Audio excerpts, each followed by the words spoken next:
Bonjour, c'est l'heure du bilan. J'ai fait 500 vidéos sur les réseaux sociaux ces 3 dernières années et je me suis dit que j'allais partager avec vous ce que j'en pense. Je vais vous raconter les bonnes surprises, les mauvaises surprises et surtout pourquoi je fais ça. Alors on y va et on commence par les trucs positifs. Alors évidemment, la première très bonne surprise, c'est que mes vidéos touchent beaucoup de monde. Et c'est vraiment surprenant pour moi parce que les vidéos, elles abordent des sujets en général assez pointus.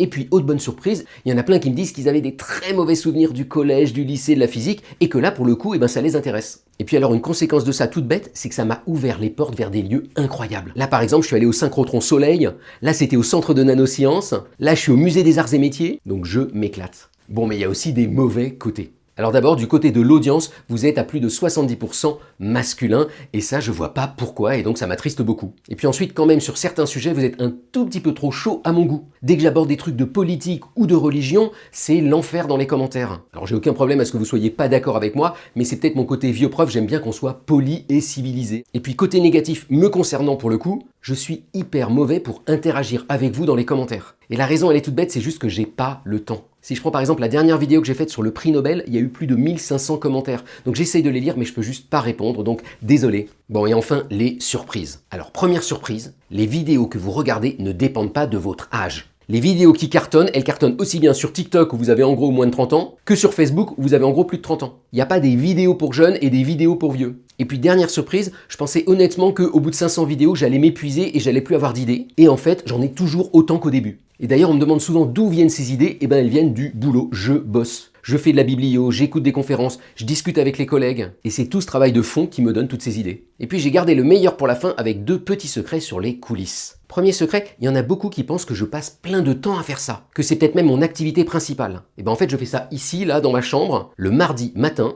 entre 8h30 et 10h30. Et en 2 heures, j'arrive à filmer en gros 2 vidéos et à monter ces 2 vidéos et c'est tout. Et alors, autre fausse idée que j'entends souvent quand je discute avec certains d'entre vous, vous pensez que je me fais plein d'argent avec ça parce que je fais plein de vues. Eh ben non, j'ai pas reçu un seul euro de ces vidéos. Alors c'est ma faute, c'est parce que j'en monétise aucune et que j'ai refusé tous les partenariats. Alors vous devez sûrement vous dire que c'est un peu stupide de ma part, mais bon, d'abord je suis fonctionnaire, donc l'État il me paye un salaire, et puis ensuite ça me donne une grande liberté. Ça fait que je peux aborder les sujets que je veux, tant que c'est correct scientifiquement, personne ne peut rien me dire. Et voilà, c'était mon petit bilan perso. Dites-moi vous-même ce que vous pensez de ces vidéos, s'il y a des sujets que vous aimeriez que j'aborde, s'il y a des lieux où vous pensez que ça serait intéressant que j'aille, et ce coup-ci, promis, je lirai tous les commentaires. Bon encore merci pour me suivre, et bonne journée!